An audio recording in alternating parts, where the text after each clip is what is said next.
자, 보겠습니다. 오늘부터 시작을 해서 이제 저희가 명칭을 마스터 이론, 즉 심화 이론하고 기본 이론을 섞어서 같이 12주 동안 이론을 공부하게 될 건데 이 경영학 부분에 대해서 교재가 좀 나왔어야 되는데 지금 아직 인쇄를 못 찍고 있어요. 인쇄소 상황이 조금 좋지가 않아서 그래서 지금 앞에 부분 오늘 할 분량까지 제가 이렇게 책자 형태로 만들어 드렸는데 최대한 다음 주 정도 나오는 대로 여러분들에게 제공을 해드리도록 할 테니까 참고해 주셔가지고 조금만 더 기다려 주시면 감사하겠습니다.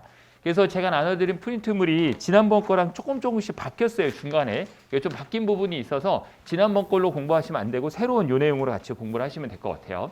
자, 오늘부터 이제 경영학 공부를 시작을 할 건데 가장 중요한 거는 출제위원들이 내는 문제 유형을 여러분들이 익히고 그 관련된 이론을 공부한다면 문제풀이는 너무 쉬울 거예요. 그러니까 다시 말씀드리면 문제가 어려워서 못 푸는 거는 거의 없을 겁니다. 문제가 어려워서. 그러니까 문제가 어렵지 않은데 왜 못 푸냐? 내용을 안 외웠으니까 못 푸는 거죠. 그러니까 우리가 이제 행정법은 보통 사례가 많이 나온다면 우리 경영학 같은 경우에는 아주 기본적인 지식만 알아도 풀 수 있는 내용들이 많아요. 그러니까 여러분들이 암기 위주로 오늘부터 공부를 하면서 철저하게 복습을 좀 해주셔야 됩니다. 그러니까 오늘 여러분들이 이제 수업을 들으실 거예요. 그러니까 오늘 수업 들으신 부분은 제가 부탁드리고 싶은 거는 복습을 오늘부터는 굉장히 중요하게 하셔야 돼요. 복습을. 예를 들어서 4시간 정도 수업을 앞으로 진행을 할 건데 4시간 수업을 했으면 한두 시간 정도는 암기를 좀 해두시면 돼요. 솔직히 이 정도면은 일주일에 공부하는 시간이 맥스 6시간 정도밖에 안 되잖아요. 이렇게 12주를 하시면 돼요. 그러니까 어렵지 않으실 거예요. 그리고 나서 문제를 약 2,500문제 정도를 푸시게 될 거예요. 문제를. 문제풀이 할 때는 굉장히 여러분들이 이론을 많이 아셔야 되니까 오늘부터는 행정법하고 국어를 조금 더 비중을 높이시고 경영학을 시작을 하지만 하루 정도만 일주일에 투자를 해주시면 좋아요. 최소한 이 정도. 알겠죠? 동영상을 보시는 분들도 마찬가지겠지만 이 정도 시간만 확보가 되시면 된다. 이 말씀을 드리고 시작을 한번 해보도록 하겠습니다. 관연도에 원래는 품질경영이라는 시험 과목에서 경영학으로 바뀌었는데 품질경영까지는 문제 복원이 될 필요가 없고 품질경영 이후에 경영학 부분에 문제 복원을 한 거 보면 해마다 출제 빈도가 다 달라요. 그러니까 여러분들이 어떤 걸 위주로 공부를 해야 될 게 없어요. 이게. 그러니까 예를 들어서 경영을 하기 위해서 기본적으로 여러분들이 CEO라고 한다면 제일 첫 번째 하셔야 될 것은 사람 뽑아야 되죠.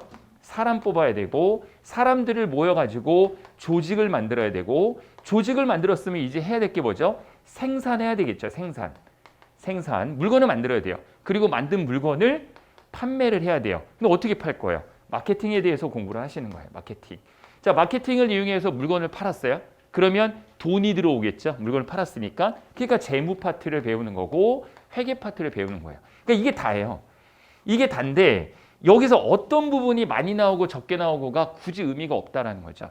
그러니까 여러분들이 뭐 솔직히 요새 제일 많이 나오는 파트는 이 조직관리 파트가 많이는 나오는데 많이 나오는 이유가 뭐냐면 이론이 많기 때문에 그래요. 그러니까 많은 이론이 있으니까 많이 나오는 것 뿐이지 별로 어느 하나 중요하고 중요하지 않다라고 구분하기보다도 이 전체적인 내용을 배우는 겁니다. 앞으로 공부하시면서. 그리고 이 중에서 배운 이론에 대해서 시험 문제가 출제가 되겠죠. 물론 이제 25문항이 출제가 된다면 25문항을 다 맞출 수는 없으실 거예요. 아마 이거는 제가 시험을 봐도 지엽적이라는 얘기를 많이 들어보셨을 텐데 예상치 못한 데에서 문제가 출제해버리면 뭐 할 수가 없는 거죠. 그러니까 여러분들 어쩔 수 없이 목표 점수는 25문항 중에서 최소한 아무리 못해도 20문항 정도 목표로 공부하시면 80점이잖아요. 80점이면 충분히 합격할 수 있습니다. 아시겠죠? 7급이든 9급이든. 그러니까 목표 점수 우리는 20개. 어려운 게 나오면 과감하게 버리자라는 거죠. 근데 아직까지는 버리지 마시고 한번 12주 동안에 이론 위주로 공부를 할 때 여러분들 한번 좀 공부를 잘 해주시길 바라겠고 제가 이제 수업 진행을 할 때 외울 것들 반드시 밑줄 잘 치셔가지고 해당하는 내용으로 좀 암기를 해주시면 되겠습니다. 자, 지금부터 이제 본격적으로 한번 시작해 보도록 하겠습니다. 3페이지를 보시면 경영학의 이해 부분인데 뭐 난이도는 별로 높지 않은데요. 특이하게 경영학의 이해 파트가 우리 시험 문제 출제 빈도는 그나마 높습니다. 근데 일부분밖에 없어서 제가 별 2개를 달아놨는데 많이 높은 편이긴 해요. 우리가 이제 예기치 않은 일들이 위주로 많이 나오기 때문에. 자, 먼저 경영학이라고 하는 것은 첫 번째 줄에 나오는 것처럼 이론적으로 해명하고 현실적인 당면 문제 해결하기 위한 방법이고 연구하는 학문이다. 아무 의미가 없는 겁니다. 우리는 학문을 공부하는 게 아니기 때문에 우리는 그럼 뭘 공부하느냐? 경영학의 목적, 왜 경영학이 만들어졌고 경영학에 대한 전체적인 내용을 이해하시는 시간이니까 요 노란색으로 친 것들은 외워두시면 돼요. 경영활동의 목적이 당연히 뭐다? 이윤추구죠. 이윤추구만 목적이 있을까요? 경영을 하는 이유가 이윤추구만 있을까요? 이윤추구가 제일 큰 건 맞습니다. 경영을 할 때 이윤추구를 하지 않으면 그 경영은 의미가 없는 거겠죠. 근데 이 이윤추구만 있는 게 아니라 그거 이외에도 여러 가지 목적들이 있어요. 근데 이 여러 가지를 다 합쳐봤자 이윤추구에 비하면 아무것도 아니에요. 그러니까 여러 가지 중에 대표적인 것들은 뭐가 있냐면 뭐 고용 창출하는 부분도 있을 거고요. 경영활동을 하는 이유가 고용을 많이 창출을 해서 나라의 발전에 이바지하는 것도 있을 거고, 그리고 일반 우리 국민들에게 봉사하는 부분, 누가 대표적으로 얘기했죠? 헨리 포드가 얘기했죠. 헨리 포드가 이야기한 것처럼 경영의 어떤 목적은 이윤 추구도 있지만 사회 봉사에 있다라고도 이야기를 했어요. 그래서 이런 목적들이 있는데 지금은 중요한 게 경영학의 목적은 이윤을 추구하는 거다. 경영학을 굳이 나누자면 총론, 방법론, 그리고 또 한 가지는 강론으로 나누는데 우리 시험에 대부분 강론 위주로 나옵니다. 강론 위주로. 그러니까 총론 부분도 나오긴 하는데 총론 파트는 그렇게 많지는 않을 거고 이 강론 부분의 세분화된 것들을 같이 한번 알아보도록 하겠습니다. 자, 이런 내용들을 우리가 배우게 된다라는 것들을 생각을 하시면 되고, 경영학이 워낙 인기가 많다 보니까 밑에 보시면 뭐 관광 경영학, 서비스 경영학, 벤처 경영학, 금융 경영학 이러한 말들로 모든 학과의 경영이라는 말을 많이 붙이고 있었죠. 넘어가서 자, 외워야 될 것들, 이론 시간에 기본 이론 때는 외우지 않았지만 여러분들이 지금 꼭 좀 기억을 하셔야 될 학자들 몇 명은 우리가 좀 외워보도록 할게요. 어차피 많이 나오는 비중은 아니지만 그래도 혹시 모르니까 여러분들이 외워두도록 하겠습니다. 피터 드러커라는 사람 많이 유명하기 때문에 아시죠? 자기경영 노트라는 책을 쓰신 아주 유명한 경영학자이자 경제학자라고도 부르는데 저자라고도 부르죠. 돌아가셨어요. 2005년도인가 언제 돌아가셨는데 이분이 이야기한 것은 경영학은 조직의 방향을 제시하고 조직의 방향이라고 하는 것은 누가 제시를 하는 걸까요? 조직의 방향. 경영학이라는 학문 자체에 대한 정의를 내린 거예요. 조직의 방향이라는 것은 결국 뭐랑 같은 거냐면 우리 회사의, 우리 기업의 방향과 똑같은 거죠. 여러분들의 어떤 기업이 있어요. 이 기업이 나아갈 방향이 무엇이냐라고 했을 때 누가 제시를 대표적으로 많이 하죠? 대부분. 그렇죠. CEO의 영향이 엄청 큰 거예요. 그럼 이 CEO는 누가 고용을 한 거예요? CEO는 누가 고용을 했어요? 본인이 고용한 건 아닐 거 아니에요? 주주들이 고용을 했겠죠. 주주들이 고용을 한 이 CEO가 이 기업을 어떻게 이끌어 나갈 것인지를 방향을 제시하고 뭐를 통해서요? 리더십을 통해서. CEO가 리더십이 없으면 그 기업의 체계가 무너지겠죠. 그래서 이 리더십을 통해서 조직의 재자원을 어떻게 활용할 것인가, 어떻게 활용할 것인지를 결정하는 것을 경영학의 정의로 내린 거예요. 틀린 내용이 아니죠. 충분히 맞는 내용이죠. 그래서 이 CEO 역할이 굉장히 중요합니다. CEO가 이 회사의 주인일까요? 아닙니다. CEO는 이 회사의 주인이 아니라 직원이죠. 고용된 사람이에요. 누구로부터요? 주주들로부터. 아시겠죠? 그렇게 개념을 파악해 주시면 돼요. 그리고 버나드와 사이먼은 조직을 형성하고 조직은 누구로부터? 인적 자원으로부터 형성이 되고 인적 자원으로부터 조직을 형성하고 운영하는 것이며 가장 중요한 의사결정의 연속이다. 의사결정의 연속. 그럼 의사결정은 CEO만 할까요? 우리 나중에 시험 문제에 의사결정이 CEO만 한다 그러면 틀린 겁니다. 의사결정은 대표적으로 CEO가 하기는 해요. 근데 CEO가 해야 될 의사결정도 있고 그 밑에 중간 경영자라고 부르는 뭐 이사나 이사는 CEO 거로 봐야 되니까 상무나 부장, 과장님들이 해야 될 의사결정이 있고 하위 경영자라고도 하는데 하위 경영자가 또 해야 될 의사결정이 있어요. 이렇게 경영이라는 것은 의사결정의 연속이에요. 삶도 마찬가지죠. 여러분들이 군무원을 선택하셨다는 것은 의사결정을 군무원으로 선택을 하신 것처럼 삶도 마찬가지예요. 그래서 이렇게 버나드와 사이먼이 이야기를 했고 바하는 경영하는 기업을 효율적으로 운영하는 방법을 연구하는 것이다. 아주 기본적인 내용이고 페이올과 폴레트가 중요하죠. 이 두 명 정도만 외워두고 넘어가시죠.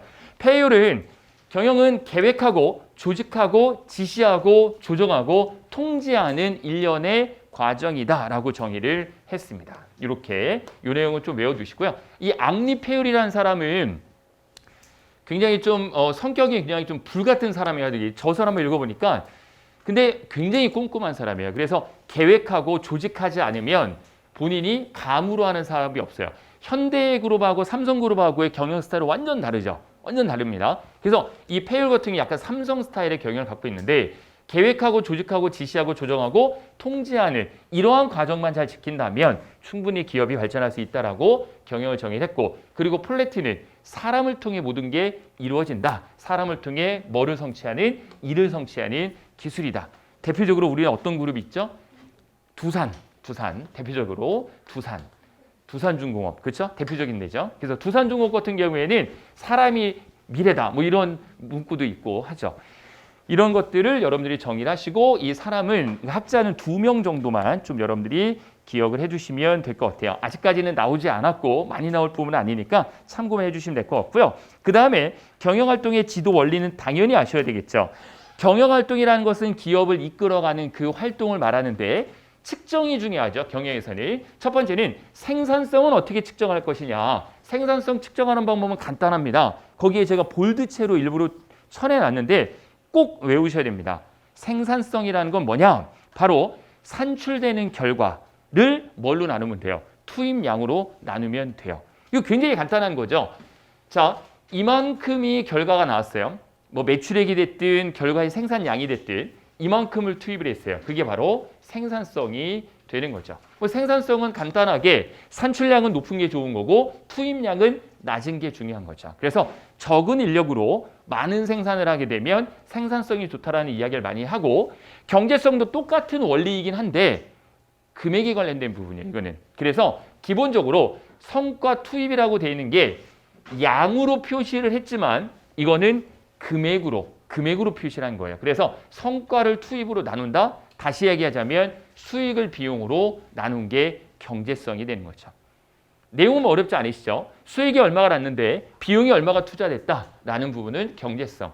수익성 부분에 대해서는 조금 여러분들이 제일 많이 이야기하는 건데 수익성 부분에 대해서 이야기가 조금 어려울 수도 있어요. 보세요. 수익성이 높다 낮다라는 기준이 뭐냐? 수익성이 좋다, 수익성이 나쁘다. 이 기준이 뭘까요? 여러분들이 생각한다면.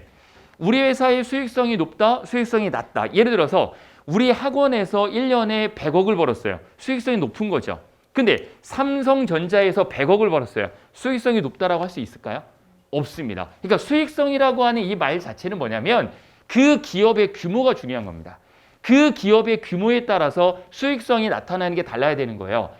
예를 들어서 삼겹살집에서 한 달에 1억을 팔아요. 수익성이 좋은 거죠. 삼겹살집이니까. 삼겹살집을 무시하는 게 아닙니다. 아시겠죠? 이상한 댓글 달고 막 그러시면 안 돼요. 삼겹살집에서 1억을 판다? 잘하는 거예요. 근데 여러분들이 예를 들어 뭐 백종원 아저씨가 1억을 판다. 한 달에. 그럼 수익성이 그렇게 좋다고 얘기는 못 하겠죠. 그런 거예요. 그래서 중요한 게 바로 뭐가 들어갑니까? 여기에? 자본이 기준이 된다. 이거예요. 자본. 자본은 뭐죠? 자본? 자본은 뭐예요? 자본은 지금 답을 얘기하셨는데 자산 마이너스 부채, 플러스가 아니라요. 자산에서 부채를 뺀 게 자본이에요. 이해해 주시겠어요? 우리가 이제 회계 시간에 배우겠지만 자산이라고 하는 것 자체는 뭐냐면 내 돈이 자본이에요. 자본, 내 돈.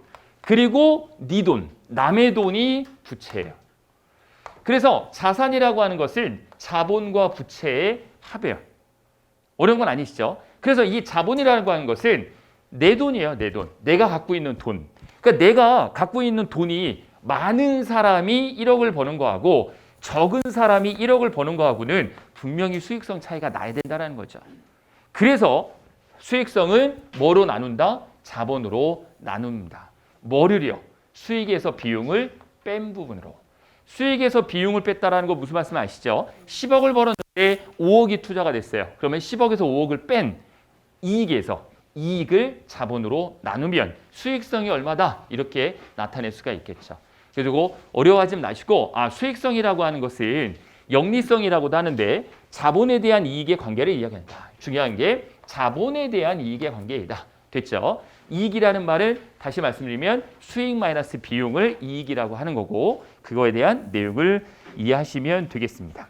우리가 뒷부분에 굉장히 많이 배우게 될 거고요. 참고해 주시면 될 것 같고 자, 조직 균형이란 말이 나오면 무조건 버나드밖에 없습니다. 버나드가 제시한 내용으로 조직이 존속하기 위해서는 외부적으로 조직의 환경 요소와 내부적으로는 균형. 어떤 균형이요? 바로 조직과 구성원들 간의 그 부분에 위축하시면 돼요. 조직과 구성원들 간의 균형이 중요하다. 그걸 바로 버나드가 제시를 한 겁니다. 자, 출제 키워드를 보시면 이런 것들을 좀 잘 외워두셔야 돼요. 이건 뭐 외우는 수밖에 없어요. 기업을 유지하기 위한 경영 3요소가 있습니다. 지금 외우세요, 아예. 사람, 기술, 원료가 있어야 되죠. 원료는 이제 원재료 이런 것도 다 포함되는 거예요. 자동차를 만들 때 원재료가 있어야 조립을 할 거 아니에요. 똑같은 내용에서 원료가 반드시 필요하다.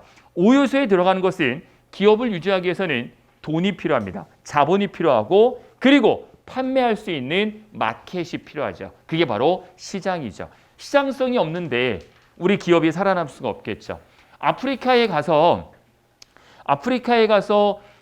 예를 들어서 뭐 지금 너무 추우니까 이렇게 하시죠. 어디 가냐면 북극에 가가지고 냉장고를 판다. 그 좀 시장성이 없어 보이잖아요. 그렇죠? 그런 내용이에요. 그래서 시장이 있어야 된다는 거죠. 시장. 고객이 원하는 시장. 그래서 5가지 5요소라고 할 때는 자본시장이 들어간다. 이건 좀 외워두시면 될 것 같고요. 자, 그 다음에 우리 경영의 원칙이 자산관리 원칙과 동일하기 때문에 이거는 계속 넣어놨는데 내용을 꼭 좀 기억을 하셔야 돼요. 이 내용을. 자, 다시 한번 정리를 해볼게요. 이거 밑에 킵을 보면 자, 이제 취업도 안 되고 이제 내가 뭐 할까? 근데 국가에서 그 창업 프로젝트 비용이라고 해서 5천만 원을 지원을 해준대요. 국가에서 나한테. 그러면 내가 이제 취업도 안 되니까 그냥 사업을 해봐야 되겠다 생각을 했어요. 이제 내가 사업을 합니다. 그럼 이제 내가 사업을 하기 위해서 제일 먼저 여러분들이 하셔야 될 첫 번째는 뭐예요? 첫 번째는 뭐 하실 거예요? 여러분들이 사업한다고 생각해 보세요. 어떤 사업을 할지를 먼저 구상하시지 않을까요? 뭐를 해야 될지. 그래서 제일 첫 번째 하셔야 되는 게 바로 뭐냐면 사업에 대한 항목을 정하셔야 되겠죠. 어떤 거를 하셔야 되는지. 그래서 첫 번째 여러분들이 반드시 해야 될 것은 사업 구분을 하셔야 돼요. 어떤 사업을 할지에 대한 이 구분을 먼저 정해놓고 사업 구분이 정해지면 두 번째, 나 혼자 할 수 있는 사업이면 나 혼자 하는데 다른 사람이 있어야 되는 거면 직원을 뽑아야 되겠죠. 이게 바로 뭐냐면 인적 관리입니다. 사람을 뽑아야 되는 거죠. 인사관리, 노무관리 다 포함되는 거예요. 사람을 뽑았으면은 하나의 팀으로 묶어줘야 돼요. 그게 바로 조직을 만들어야 된다. 조직관리론 아주 중요한 부분이죠. 제일 내용이 많은 부분이에요. 사람을 만들었으면 조금 전에 말씀드린 대로 제품을 생산을 해야 되는데 제가 늘 이론 시간에도 늘 얘기했던 게 뭐냐면 기본 시간에 얘기했던 것처럼 무언가를 생산을 해야 돼요. 근데 우리 경영학에서는 생산 파트에 대해서는 좀 적게 나오는 편이긴 했었는데 생산은 두 가지가 있죠. 무형의 생산이 있고 그리고 유형의 생산이 있습니다. 모든 기업이 물건을 찍어내는 게 아니잖아요. 서비스하는 기업도 있겠죠. 서비스. 우리 학원 같은 경우에는 서비스하는 거 아니에요. 무형의 재산을 판매하는 거 아니에요. 물건을 받는 게 아니니까. 자, 그러면 이게 5번째 생산을 했다면 그 다음에 해야 되는 게 뭐죠? 이제 팔아야 되니까 마케팅. 아까 간단히 말씀드렸던 거예요. 마케팅을 하고 그리고 6번째 마지막으로 이제 회계 재무 파트를 진행을 해야 되는데 자, 이 사업의 하나의 루트예요.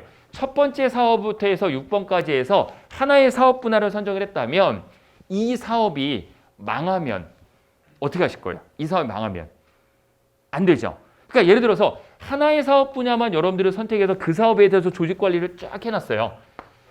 그럼 망했다고 생각을 해보세요. 이 시장이 없어져가지고 마스크가 잘 팔린다고 해서 마스크에 뛰어든 업체들이 굉장히 많아요. 대기업도 많이 뛰어들었는데 마스크가 너무 포화 상태예요. 이제 마스크가 더 이상 팔리지 않아요.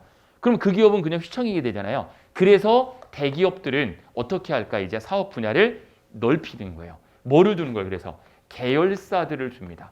계열사들을 줘가지고 이제 사업 분야를 굉장히 넓히는 거죠.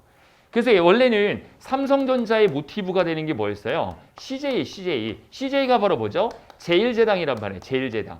그러니까 제일제당이라는 설탕 만들다가 CJ로 명칭을 바꾸고 엔터테인먼트 사업부도 만들고 제일제당은 그대로 갖고 가고 문어발식으로 계속 사업을 뻗쳐나가요.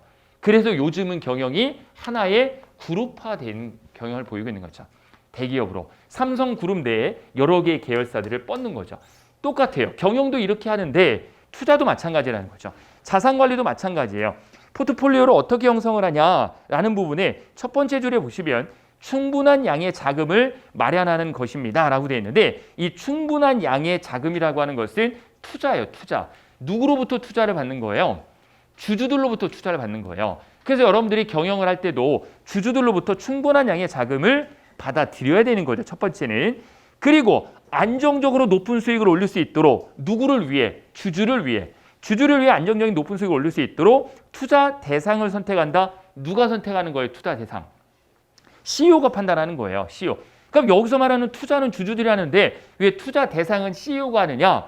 투자 대상이라는 것은 사업에 대한 방향이에요. 결국은. 사업 방향에 대해서는 CEO가 선정을 해서 그 회사를 잘 이끌어가는 건데 중요한 세 가지가 있죠. 모든 기업의 투자자는, 즉 주주는 안전성도 보고 수익성도 보고 유동성을 고려해야 됩니다. 이 세 개가 중요한 키워드예요. 세 개가. 나온다 그러면 이 키워드가 나올 수밖에 없어요. 안정성, 수익성, 유동성입니다. 이 말 중에 어려운 말은 없으시죠? 모든 기업은 변하게 돼 있어요. 변하지 않는 기업은 망하게 돼 있습니다. 그렇죠? 예전부터 꾸준히 신발을 만들어서 방직회사인데 방직회사가 신발 만들어서 잘 된다고 해서 100년 동안 신발만 만들면 망하게 돼 있거든요. 결국은. 변해야 돼요. 유동성을 갖고 있어야 된다. 그래서 얼마만큼 잘 시장에 적응하느냐가 그 기업의 생존에 달려있는 거예요.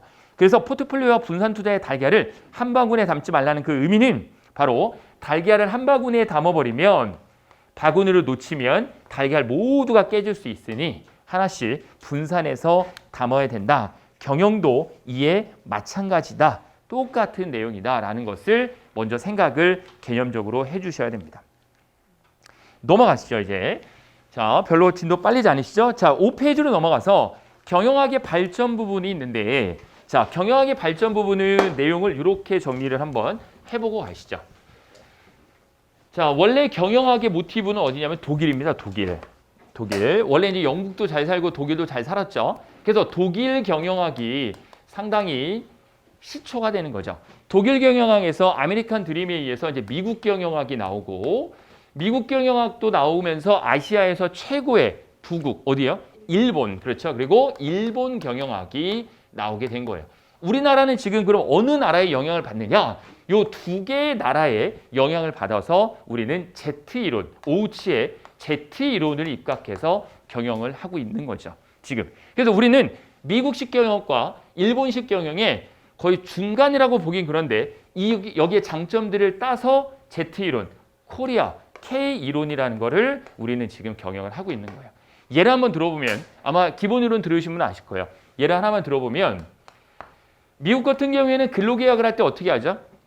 단기 계약을 합니다. 단기 계약. 일 못해요? 오늘 결근했어요? 그럼 무조건 자르는 거예요. 당신 내일부터 해고야. 그럼 무조건 잘리는 거예요. 아직도 그래, 아직도. 그러니까 이걸 뭐라고 하냐면 경영의, 즉 고용의, 노동성의 그 고용이라고 표현할까요? 노동이라고 줄 알고 고용의 유연화가 좋다라고 표현합니다. 유연화. 고용의 유연화가 좋다라는 말 자체가 쉽게 자르고 쉽게 뽑을 수 있다라는 말이에요. 일 못하면 CEO 입장에서는 자르고 싶겠죠. 일을 잘하는 사람 뽑고 싶을 거 아니에요. 자꾸 늦게 나오고 굉장히 불평불만 가지고 있는 직원하고 같이 일하기 싫을 거 아니에요. 유연화가 굉장히 잘 돼 있어요. 우리 미드나 이런 거 보면 당신 내일부터 해고야 이런 거 막 미국 들어와서 한단 말이에요. 우리나라에서 그랬다가는 바로 노동청 신고합니다. 네, 큰일 나죠. 우리나라는 엄청나게 이 노동의 유연성이 줄고 있어요. 일본 같은 경우는 어떻게 얘기하고 그래요? 일본은 편의점 아르바이트를 하더라도 걔네는 단기 계약이라는 것 자체가 없어요. 계약직이란 말 자체가 없고 무조건 어떤 허드렛 일을 하더라도 무조건 얘네는 종신계약을 해요. 얘네는 종신계약. 죽을 때까지 같이 하자. 그럼 결국은 죽을 때까지 편의점 알바만 하라는 거 아니에요. 좋은 건 아닌 것 같아요. 이렇게. 그러니까 얘네가 하는 건 무조건 뭐든 좋지는 않은 것 같은데 그리고 어쨌든 끝까지 책임을 져주자라는 거예요. 얘네는. 이런 종신계약을 하죠. 그러니까 우리나라 같은 경우에는 단기 계약도 아니고 종신 계약도 아니죠. 그래서 우리나라는 근로계약이 없는, 근로계약 기간이 없는, 그러니까 정규직 같은 경우에는 근로계약 기간이 없어요. 근로계약 기간이 없는 정규직으로 채용을 하는 거죠. 그게 장기 계약이라고 우리는 표현을 합니다. 장기 계약.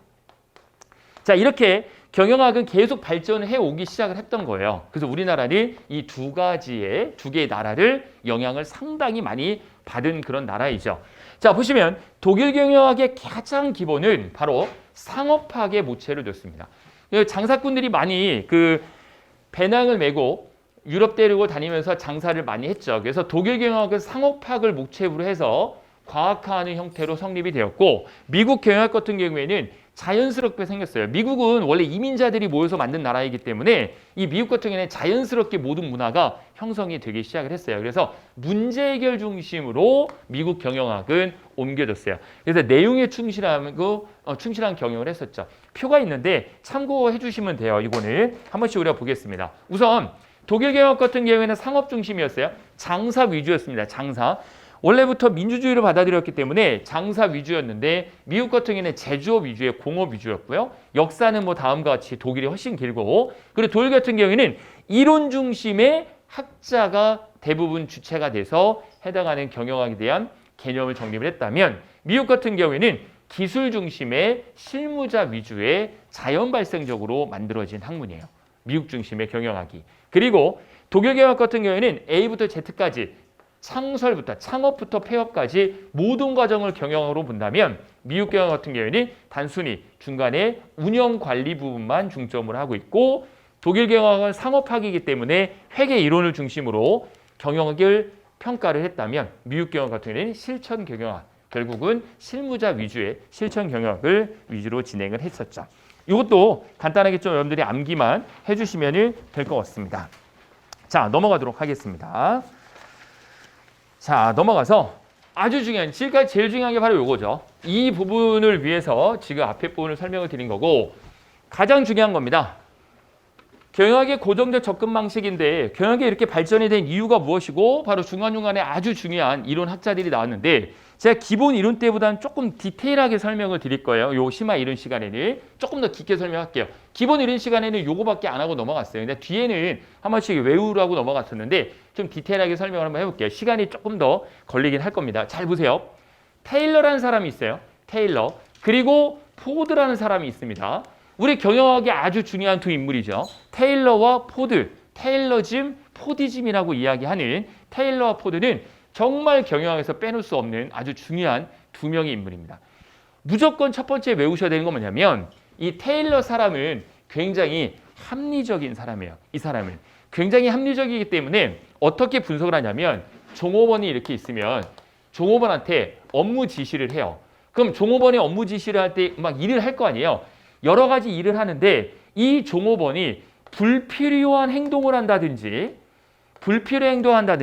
시간 끌기를 한다든지 이런 것들을 찾아내는 거예요. 테일러가 옆에 지켜보고 있다가 이 종업원의 업무를 시켜보고, 이 종업원이 너무 불필요한 동작과 행동을 하고 짧게 업무를 끝낼 수 있는 일을 굉장히 시간을 오래 걸려서 한다, 이런 것들을 찾아내가지고 종업원들에게 아예 동작 연구와 시간 연구를 통해 가지고 과학적인 방법으로 업무 매뉴얼을 주는 거예요. 그래서 이대로 해. 너 A, B, C 순으로 하니까 오래 걸리잖아. A, C, B 순으로 순서를 바꿔봐. 이런 식으로 해서 업무를 굉장히 효율적으로 만든 사람이에요. 이 사람을. 그런데 보면 고임금이라는 게 뭘까요? 임금을 많이 주자. 누구한테요? 종업원에게. 좋은 거죠. 종업원 입장에서는 이 테일러란 사람이 엄청 까칠하고 업무를 지시를 많이 해도 임금을 많이 주니까 좋은 거예요. 근데 저노무비래요. 저노무비. 임금을 많이 주는데 어떻게 노무비를 줄일 수 있느냐.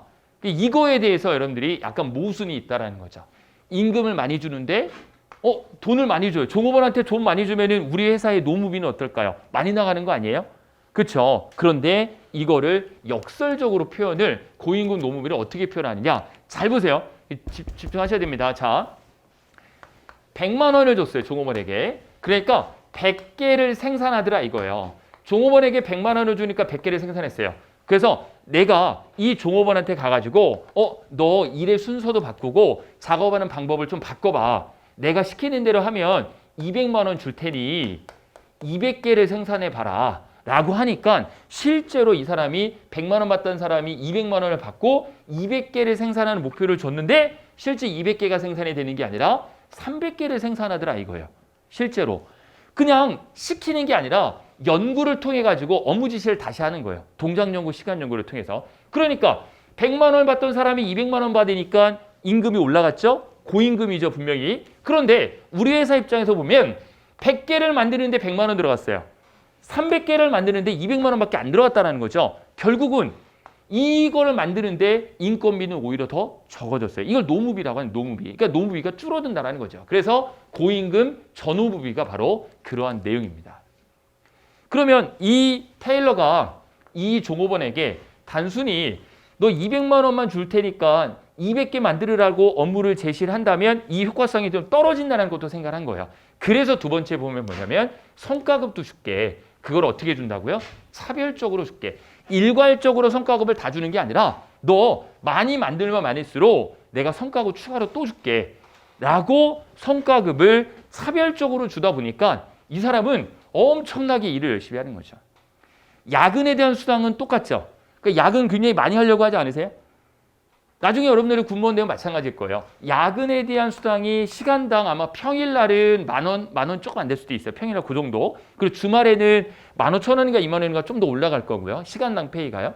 그렇게 주다 보니까 똑같은 거예요. 아직 비효율적이라고 테일러가 생각한 거죠. 결과를 내라 이거죠. 결과를.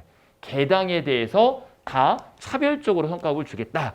그리고 이러한 종업원들을 움직일 수 있는 게 나의 역량으로는 안 되겠구나. 그래서 이러한 종업원들을 움직일 수 있도록 바로 기획팀을 만들거나 그 이외에 뭐 전략팀을 만들거나 이렇게 생산하고 직접적으로 연관이 없는, 그러니까 이 제조를 하는 데 있어서 전혀 직접적인 연관이 없는 지원적인 부서를 만들기 시작을 했어요. 지원적인 부서. 이거는 본원적인 업무이고 지원적인 부서를 만들기 시작을 했는데 그게 바로 뭐냐면 기획부 제도예요. 플래닝 디파트먼트라고 해서 계획을 세우는 부서, 계획에 대해서 발전을 시키는 부서를 새롭게 만들어 본 거예요. 그러니까 예전에는 인사팀이라든지 기획팀이라든지 전력팀이 이런 게 의미가 없었어요. 없었다고 예전에는. 그런데 그런 부서를 만들어서 이 종업원들을 관리 감독을 하기 시작을 한 거죠. 그리고 계획도 세워주고. 그러니까 굉장히 효과가 올라가더라 이거예요. 여기까지 이해되시나요? 기획부까지. 그 다음에 직능별 직장제도라는 건 뭐냐면 이게 좀 말이 어려운데 직능별 직장제도는 뭐냐면 지금은 우리가 너무 자연스러워요. 자, 지금 어떻게 자연스러우냐면 지금은 팀장제도라는 게 있죠. 팀장이 당연히 있어야 되는 거 아니냐라고 생각하실 거 아니에요. 예를 들어서 자, 우리가 웹 디자이너다. 웹 디자이너가 여러 명 있어요. 웹 디자이너가 여러 명이 있어요. 이 사람들이 이제 각각의 웹 디자이너로서의 역할을 감당하는 사람인데 이 사람들이 일을 쭉 해요. 동일한 입장에서 동등한 평등 관계에서 일을 해요. 그런데 예전에는 그냥 일을 시키고 말았단 말이에요. 그리고 사장이 있고 예전에는 이 피라미드 조직에서 아무 의미 없이 CEO부터 해서 말단지원까지 이렇게 피라미드 조직으로 있었죠. 그런데 이 웹 디자이너들을 관리 감독하는 팀장을 만들기 시작을 한 거예요. 팀장. 그러니까 이 팀장한테 뭐라고 하냐면 너는 실무자 일을 하지 말고 디자이너들이 일을 잘할 수 있도록 감독하고 지시만 해 라고 팀장 제도를 만든 게 바로 직능별 직장 제도라는 거예요. 됐나요? 그러니까 직능별이라는 건 뭐예요? 직능별이라는 것은 동일한 업무를 하는 사람들끼리의 모임, 그거를 직장 제도라는 것 자체가 오너를 만드는 거예요. 거기에 관리 감독하는 사람을 만들기 시작을 한 거죠. 예전에는 이 디자인 팀장이란 말이 한 10년, 15년 정도까지만 해도 그래도 우리가 이제 쓰긴 했지만 한 30년, 40년 전 생각을 해보세요. 디자인 팀장, 무슨 팀장 이런 게 별로 없었어요. 그냥 업무 직급만 쭉 나눠져 있는 거지 이렇게 디자이너들끼리 모여가지고 팀장을 만드는 이 개념이 별로 없었다는 거죠. 이게 지금까지 쓰이고 있다는 거죠. 됐죠? 그게 바로 뭐냐면 직능별, 동일한 업무를 하는 꼭 필요한 사람들끼리 동일한 업무를 하는 그 사람들끼리의 오너를 만들자. 관리 감독하는 사람을 만들자. 그거를 직능별 직장 제도라고 합니다. 됐죠? 그 다음에 작업지도표 제도라는 것 자체가 우리가 보통 작업을 할 때, 공부할 때도 마찬가지예요. 여러분 어떻게 해요? 공부할 때. 이렇게 짜놓겠죠? 이렇게 한 다음에 뭐 이런 1일, 2일, 3일, 4일, 5일 쭉 나놓고 이렇게 해놓고 여기는 국어는 이때 공부하고 행정법은 이때 공부하고 막 이렇게 표를 만들어서 해놓은 경우도 있을 거 아니에요. 이건 이제 칸트 차트라고 하는데 이런 것들을 만들어 두는 거예요. 작업을 할 때. 본인의 생각대로 하지 말고 우리 이 스케줄대로 만들자. 그래서 작업 지도표라는 걸 만들어서 이 지도표대로 업무를 수행을 해라 이거죠. 개인의 역량이 좋다고 해서 확 나가지 말고 만들자는 거죠. 요 순서를. 이게 바로 테일러 시스템이에요. 과학적 분석법. 됐죠? 이렇게 외우시고 다음 중 테일러 시스템에 대한 설명으로 올바르지 않은 것 했을 때 나올 수 있는 충분한 아주 중요한 그런 내용이 되겠습니다. 정리되셨을 거라 생각하고요. 포드 시스템으로 넘어갈게요. 자, 포드 시스템은 여러분 자동차에서 포드라는 자동차가 있는 것처럼 똑같은 거예요. 자동차에 포드 시스템이 있는 것처럼. 자, 우리가 이제 뉴스를 가끔 보다 보면 뉴스에서 그런 거 많이 보셨을 거예요. 이게 레일이 쭉 있어요. 자동차 만드는 공장인데 레일이 쭉 있어가지고 여기에서 위에 자동차가 이렇게 틀이 매달려 있어요. 이렇게 자동차 틀이 매달려가지고 이 틀이 쭉 이렇게 와요. 쭉 움직여요. 이게 쭉 움직이고 사람이 여기 서서 이 자동차가 올 때 뭐 예를 들어 타이어를 끼는 사람이면 이 사람은 한쪽 타이어만 계속 끼고 그 다음 사람 여기까지 요 부분 여기서부터 여기까지 이렇게 나누는 거죠. 그러니까 여기서부터 여기 지나갈 때는 타이어가 껴지고 여기서부터 여기까지 지나갈 때는 문짝이 껴지고 이런 식으로 해서 쭉 레인을 탄다고 하잖아요. 그렇죠? 그럼 많이 보셨을 거예요. 그러면 이걸 뭐라고 하느냐? 이거를 공정이라고 하는 거예요. 공정.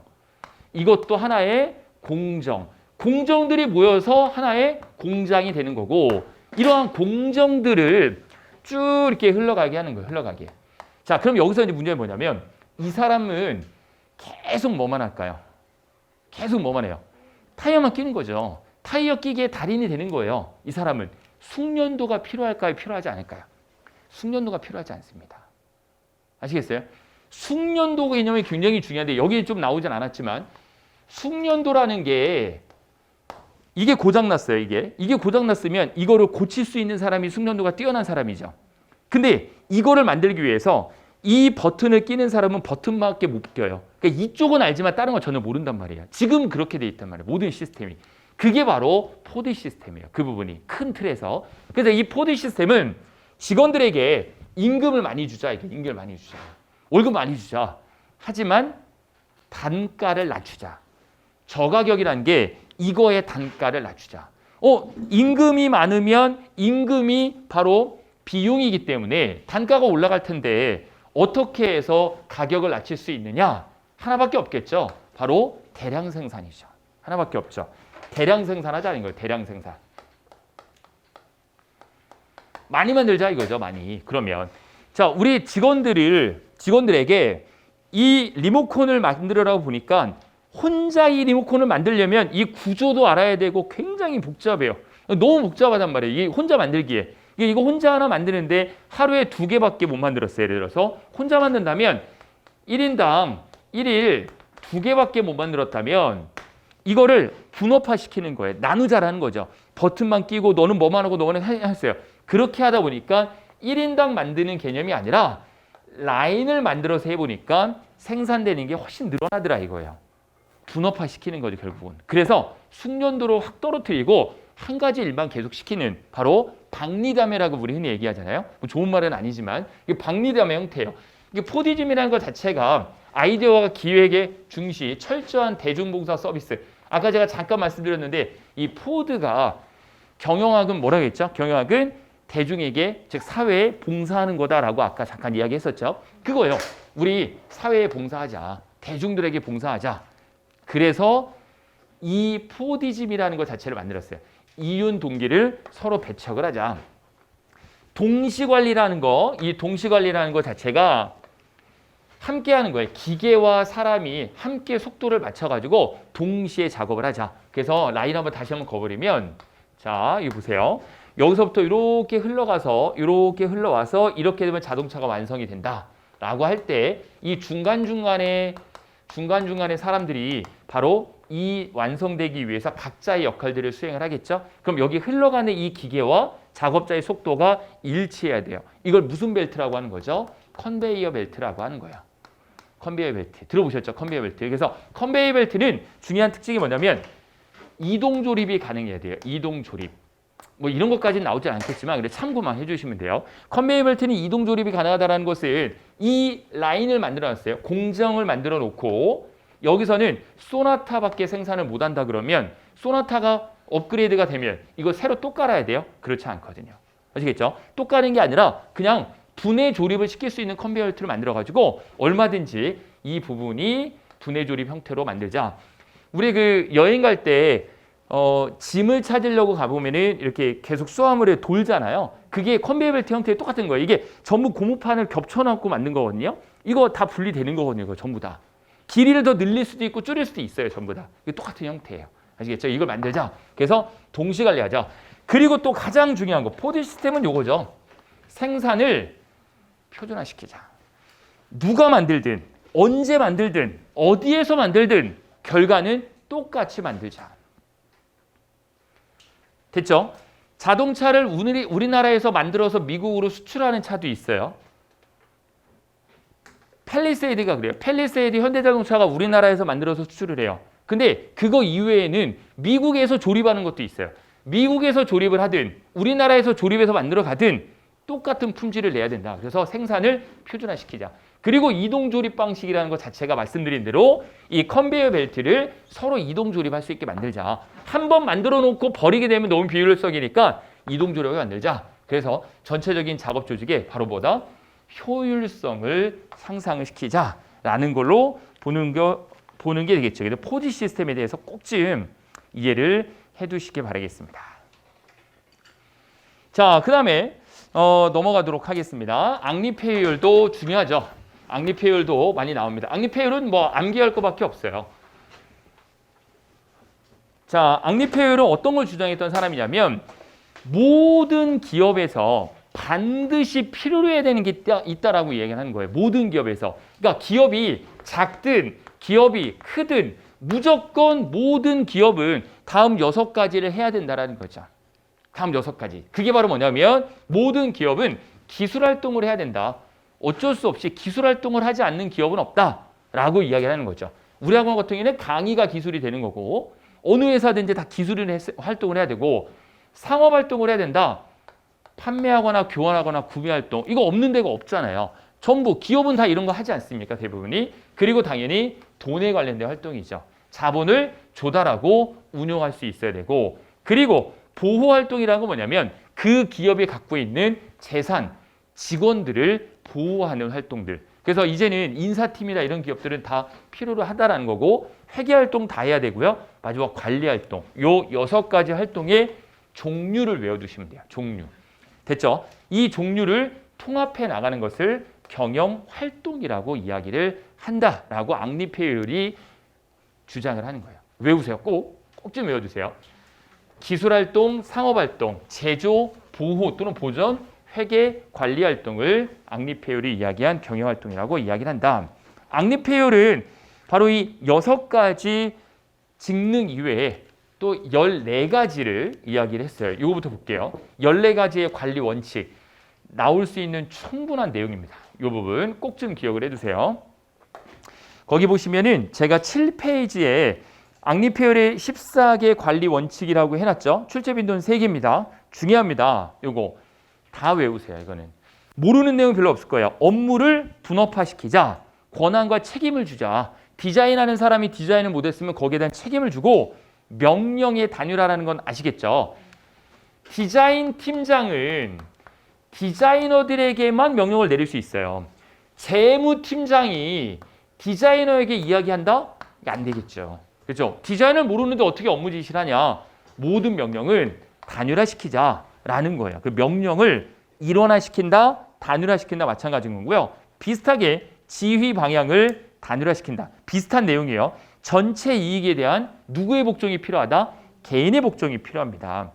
우리 회사의 이익을 위해서 내가 야근하는 건 야근 자체가 희생인 거니까요. 됐죠? 복종인 거고 전체 이익에 대해서 개인의 복종이 필요하고 종업원에 대해서 성과급을 주자. 보상해 주자. 그리고 업무를 집중화시켜야 된다. 업무를 흐트러뜨리면 기업의 성과가 없다라는 거죠. 연쇄 계층이라는 거 말 자체가 바로 틀이 있어야 된다. 즉 우리가 피라미드 형태처럼 CEO부터 해서 이렇게 계층 구조로 이루어져야 된다. 그리고 질서를 바로잡아야 되고 공정성이 있어야 되고 고용의 안정성이 있어야 돼요. 재직의 안정성이란 말이 고용의 안정성이에요. 언제 잘릴지 모르면 직원이 열심히 일 안 하겠죠. 주도권을 가져야 된다. 본인이 하는 일에 대해서 본인이 주도적으로 일을 해야 되고 개인의 역량을 발휘하는 건 물론 맞지만 집단 정신이 있어야 돼요. 조직에서 그 조직에 대한 융화 필요하겠죠. 집단 정신. 이 14가지를 바로 앙리페르 관리 원칙으로 삼았습니다. 모르는 나라 없으니까 이거는 꼭 좀 여러분들이 외워두시기 바라겠고요. 자, 그 다음에 한 명만 보고 잠깐 쉬었다 하겠습니다. 바로 막스 베버의 관료제입니다. 막스 베버의 관료제가 원래는 굉장히 어려워요. 굉장히 많거든요, 양이요. 근데 이 막스 베버의 관료제는 하나만 꼭 기억하시면 돼요. 뭐냐면 아주 간단한데요. 이 막스 베버가 관료제라는 걸 만들어서 어떻게 하고자 했냐면 모든 걸 바로 요거예요. 문서화를 시키자. 모든 걸. 이게 핵심이에요, 이게. 그러니까 막스 베버의 관료제 부분에 대한 핵심은 다 기록하자. 다 기록해놓고 누가 와서 보든 그 기록된 거를 확인하면 얼마든지 본인이 이어서 일을 할 수 있지 않겠느냐. 관료제예요. 기존의 틀을 깨지 말자. 알겠죠? 기존의 틀대로 하자 이거예요. 그래서 이 막스 베버 관료제는 명령, 목적, 합법적인 권위, 규범이죠. 뭐에 기반을 두자? 문서에 기반을 둔 가장 이상적인 조직 형태를 이야기를 했고 규범이 명확하고 뭐 노동이 분화되고 역량 전문화, 인사, 소유권 이거는 일반적인 거예요. 그거보다도 문서화를 주장하였다. 이 부분이 핵심입니다. 핵심. 됐죠? 문서화. 자기가 하는 일에 대해서는 자기의 역량대로 하지 말고 적혀져 있는 매뉴얼대로 하자. 그리고 특이사항이 있으면 전부 문서화시키고 앞으로 이런 것들에 대해서 발생을 할 때 보다 효율적인 방법을 찾자. 문서화가 핵심이야. 이거에 대한 장점도 있고 단점도 있지 않겠습니까? 장점은 이거죠. 전문화를 통해 효율성이 향상이 되고 직위에 대한 책임과 권한이 명확해집니다. 명령 계통이 체계적이고 조직의 예측 가능성과 안정성이 좋은 상당히 좋은 점이 있지만 단점은 분명히 있을 거예요. 단점이 오히려 이건 더 중요할 것 같아요. 단점. 모든 걸 문서화시키다 보니까 단점이 드러나기 시작하는 거예요. 보세요. 개인적인 성장을 막는다? 개인적인 성장을 왜 막느냐? 적혀져 있는 대로만 해야 되니까 내 아이의 역량을 많이 발휘를 못하는 거예요. 이러한 상황이 발생했어요? 그럼 전임자가 써놓은 어떤 문서가 있을 거 아니에요. 매뉴얼이. 이거대로 처리를 해야 되니까 더 이상 개인의 발전이 있을 수 없고 계층 구조로 이루어졌기 때문에 쌍방향 소통을 어렵게 하는 단점이 있다. 쌍방향 소통. 그냥 그 매뉴얼대로 해. 그냥 이거예요. 이거예요. 됐죠? 개인적인 성향에 단점을 주는 그러한 부분으로 이해를 하시면 되겠습니다. 자, 이렇게 관료제까지 말씀을 드렸고 경영에서 추가적으로 한 명만 더, 이거 교재는 없지만 혹시 모르니까 보겠습니다. 군주론이라고 들어보셨나요? 군주론. 예, 군주론. 누구죠? 대표적으로 군주론을 작성한 사람 누구예요? 마키아벨리죠. 마키아벨리. 예, 마키아벨리의 군주론. 이거 핵심은 뭐죠? 핵심은 경영을 하듯 이거는 이제 국가를 경영을 할 때 이 방법을 쓰자라는 거였거든요. 국가를 경영을 할 때. 그러니까 국가를 경영할 때 자꾸 밑에 있는 뭐 장관들이나 뭐 이런 사람들이 자꾸 자기들이 이쪽을 생기고 나라를 팔아서 개인의 이득을 자꾸 취하려고 하다 보니까 누군가는 아주 강력한 리더가 나타나야 된다. 그래서 이 리더의 말 한마디가 결국은 법이 돼야 된다. 리더가 무능하니까 리더가 이야기하는 거를 종업원들이 귀등에도 안 듣는다. 이런 생각을 하는 거예요. 마키아벨리는. 그래서 리더가 한마디 했을 때 그거를 무조건 들을 수 있는 분위기를 만들어야 된다. 그게 진짜 리더의 역할이다라고 마키아벨리가 이야기를 하는 거죠. 무서워야 된다. 리더가 눈에 보이면 벌벌 떨게 만들어야 된다. 이런 거죠. 김정은 정치로 보면 되나요? 김정은 정치. 네. 그렇죠. 약간 좀 그런 게 있죠. 예. 그래서 지금은 이런 부분은 우리나라 성향이 맞진 않지만 그래도 배울 점이 있어요. 배울 점. 그렇지만 단점이 오히려 더 많아요. 이 부분으로 비슷하게 봤을 때 경영학에서 뭐 이런 사람들도 있어요. 그래서 여기 여러분들 외울 게 그냥 관료제 정도까지만 여러분들이 생각을 해주시면 될 것 같습니다. 오케이. 여기까지 하시고 10분간 쉬었다가 이어서 하도록 하겠습니다. 네.